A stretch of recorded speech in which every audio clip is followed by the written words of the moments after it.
Sensation, le MAG. Bonjour à tous, bienvenue sur Sensation en association avec TV78. Je suis aujourd'hui avec Clément Pro, directeur de l'usine à chapeaux, et Fanny Mongodin, responsable communication à l'usine à chapeaux. Bonjour. Bonjour. Bonjour. Alors l'usine à chapeaux est avant tout un lieu de vie, elle est située à Rambouillet. Quelle est l'histoire justement de l'usine à chapeaux et ses ambitions sur le territoire ? Alors l'usine à chapeaux, c'est une association qui existe depuis plus de 60 ans à Rambouillet, qui a été créée par des habitants, par des volontaires et des habitants à Rambouillet pour à la fois développer des activités en direction de la jeunesse, mais aussi en direction de la culture, des familles et de l'ensemble de la population. Et puis au fur et à mesure, elle s'est professionnalisée, elle s'est structurée, elle s'est développée.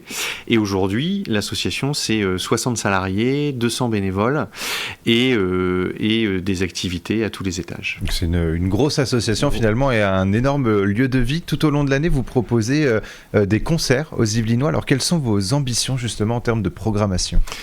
On est vraiment axé sur la découverte, l'émergence, les artistes émergents. Donc on a à la fois on a un lieu déjà dédié aux concerts de musique actuelle. On est labellisé scène de musique actuelle par le ministère de la Culture. Et à ce titre-là, on est un lieu qui accueille des artistes en résidence qui viennent créer leur spectacle, leur nouveau concert et leur nouveau spectacle dans leur ensemble chez nous. On est un lieu de diffusion. On organise environ 35 concerts par an, à la fois des artistes un peu confirmés, tête d'affiche on va dire, et puis des artistes émergents. Et puis on est aussi on est à la croisée des chemins entre tous les styles de musique, sauf la musique classique qu'on laisse à d'autres structures spécialisées, mais sinon toutes les musiques peuvent jouer à l'usine à chapeaux. Et l'usine à chapeaux, ce n'est pas seulement des concerts, l'association propose de nombreuses activités tournées vers la jeunesse. Alors est-ce que Rambouillet est justement un territoire où les jeunes s'intéressent à la culture ? Alors oui, je crois que par définition, les jeunes s'intéressent comme tout le monde à plein de choses et la culture, ça en fait partie. On a historiquement beaucoup de jeunes à Rambouillet, puisqu'il y a beaucoup de familles qui y vivent, beaucoup d'enfants, d'ados, puis ensuite de jeunes adultes. Je dirais que le segment qui nous manque, c'est les études supérieures, quoi qu'on ait une ou deux écoles post-bac, mais en gros jusqu'au lycée, il y a beaucoup de jeunes qui fréquentent Rambouillet. Le lycée Bascan est l'un des plus gros lycées d'Île-de-France même. Donc on accompagne cette jeunesse. Notre ADN, c'est vraiment de travailler sur les 15-25 ans. On accompagne les jeunes sur de la prise d'initiative, on accompagne leurs projets, on peut accompagner leur mal-être aussi. On a une structure, une unité un peu spécialisée là-dedans, sur l'orientation, l'information, la prévention. Voilà, plein de choses pour la jeunesse, 15-25 ans à Rambouillet ou d'ailleurs, mais en tout cas pour les jeunes qui vivent à Rambouillet au moins une partie du temps. Alors justement, Fanny, l'intérêt pour un territoire ou même pour une salle de spectacle ou une association, donc comme l'usine à chapeaux, l'intérêt doit justement se trouver dans cette jeunesse, justement, dans cet intérêt pour la jeunesse de la culture. Oui, après, c'est sûr que la jeunesse est vraiment un de nos publics cibles, mais j'ai envie de dire pas que, puisque c'est toutes les activités qui sont proposées le spectre est très large et touche en fait toute la population, mais j'ai envie de dire je vais pas dire de zéro parce que c'est à quelques mois quand même. 6 mois quand même, voilà, à partir de 6 mois. On commence avec l'éveil musical à partir de 6 mois et on a des personnes qui sont plutôt âgées, on a des gens qui vont même jusqu'à 80, 90 ans dans nos activités, donc on peut dire de 0 à 77 ans, mais même voire plus. Donc chaque segment de la population va pouvoir trouver un peu chaussure à son pied Alors justement, dans l'association. Vous l'avez bien souligné, donc vous proposez plusieurs activités aux jeunes et aux moins jeunes. Votre intérêt, c'est surtout de proposer un panel d'activités finalement pour tous les goûts. On va parler de certaines d'entre elles, notamment des cours d'art plastique ou des cours de dessin BD. Alors quel est l'intérêt justement de ces cours ? C'est à la fois pour nous, loisirs, c'est pas un gros mot. Et on travaille aussi sur les loisirs pour tous. Dans notre ADN, on porte le fait que le temps de loisir, c'est-à-dire du temps qui n'est pas en famille ou du temps d'école ou de travail, soit un temps où on apprend aussi des choses. Et du coup, les activités qu'on propose, elles vont dans ce sens-là. Donc, dans notre histoire, on est très porté sur les activités artistiques dans leur ensemble. Alors, bien sûr, la musique, mais aussi justement le théâtre, la danse ou les arts plastiques. Et rien que dans cette grande famille des arts plastiques, on propose plein de modules différents, que ce soit on a du modèle vivant aussi, par exemple, pour les gens que ça intéresse. Et puis on évolue avec notre temps sur le dessin BD, sur le manga, sur un certain nombre de nouvelles pratiques autour des arts plastiques. Et on en est très content. Et en permanence, on se réinterroge et on vérifie que ça correspond bien aux attentes de la population et de tous les âges qui nous fréquentent. Et en étant justement une salle de spectacle, de concert, vous ne pouviez pas passer à côté des cours de chant et de théâtre, également des cours de danse. Alors quel est l'intérêt justement pour vous de proposer ces activités au sein de l'usine à chapeaux ? L'idée, c'est de créer un écosystème et que à la fois les gens viennent chez nous au départ pour apprendre une discipline artistique. Donc on l'a dit, on est très axé musique.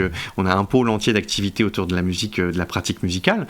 Mais très souvent, quand on apprend la musique, on a aussi parfois envie, besoin de s'ouvrir sur d'autres disciplines comme la danse, comme le théâtre.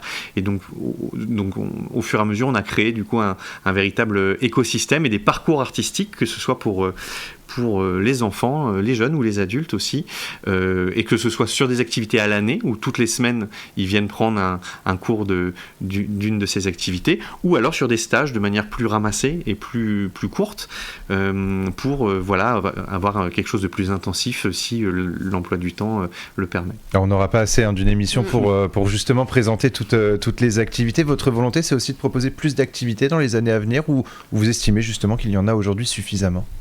Pas forcément plus, si tu m'arrêtes, mais l'idée c'est aussi de proposer des choses qui soient nouvelles, et on est toujours en fait dans cette recherche d'aller voir quelles sont les dernières tendances, ce que les gens ont envie de pratiquer, etc. Donc on fait des tentatives comme tout le monde. Quand on essaye des choses, des fois on réussit, des fois on réussit pas, mais enfin on a cœur d'essayer en tout cas. Et on a justement un programme qui s'appelle la découverte du samedi, où tous les samedis on va proposer une activité qui soit différente, et on peut venir la pratiquer quelques heures, et si ça nous plaît, pour le coup on pourra la développer, la pratiquer plus à l'année, ou pas. Ça peut être, on peut avoir envie de faire que des découvertes. Donc ça c'est un nouveau programme qu'on est en train de mettre en place et qui nous plaît bien.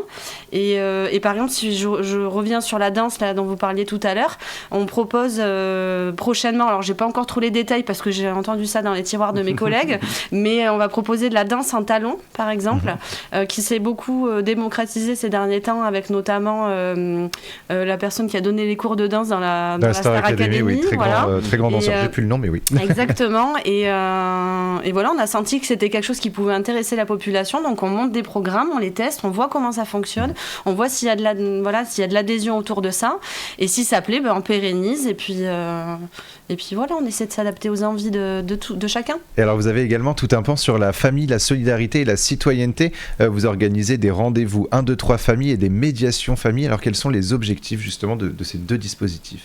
Alors l'usine à chapeaux, on porte plusieurs activités, plusieurs agréments, et on est aussi un centre social labellisé par la CAF des Yvelines depuis 1993, ça commence à dater un peu, mais à ce titre-là, on est très engagé sur un certain nombre de missions pour répondre aux besoins de toute la population, de la population du territoire, et y compris celle qui est la plus en difficulté.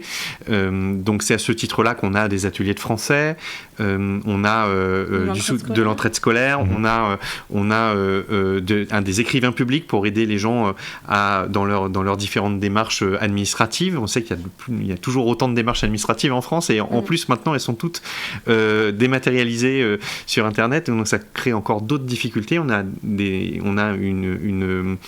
une animatrice d'atelier numérique, France Service, on a plein de services comme ça, où là on est tout à fait dans le prolongement d'un service public pour la population, c'est-à-dire qu'il n'y a pas besoin d'être adhérent, on vient comme on est, on pousse la porte et c'est gratuit. Et les questions familiales, elles sont au cœur de ça, c'est-à-dire qu'on accompagne aussi les parents dans le fait d'être parent aujourd'hui. Il y a beaucoup de choses qui ont évolué d'une génération à l'autre. C'est pas que des problèmes d'éducation, et ça on insiste aussi là-dessus. Les questions de parentalité, c'est pas que problème d'éducation, c'est aussi de savoir comment soi-même en tant que parent on peut continuer à vivre en tant qu'adulte tout en étant père ou mère, comment on peut bien équilibrer les temps de vie entre le pro, le perso, du temps pour soi, du temps pour sa famille, et on travaille sur toutes ces questions-là. Toutes les thématiques de la parentalité. Et il y a aussi un point accueil écoute jeune, c'est important de le souligner. Merci beaucoup Clément et Fanny d'avoir été avec nous sur Sensation. Pour plus d'informations, on peut se rendre sur le site usineachapeau.fr, et pour revoir ou réécouter cette émission, rendez-vous sur notre site et notre application Radio Sensation.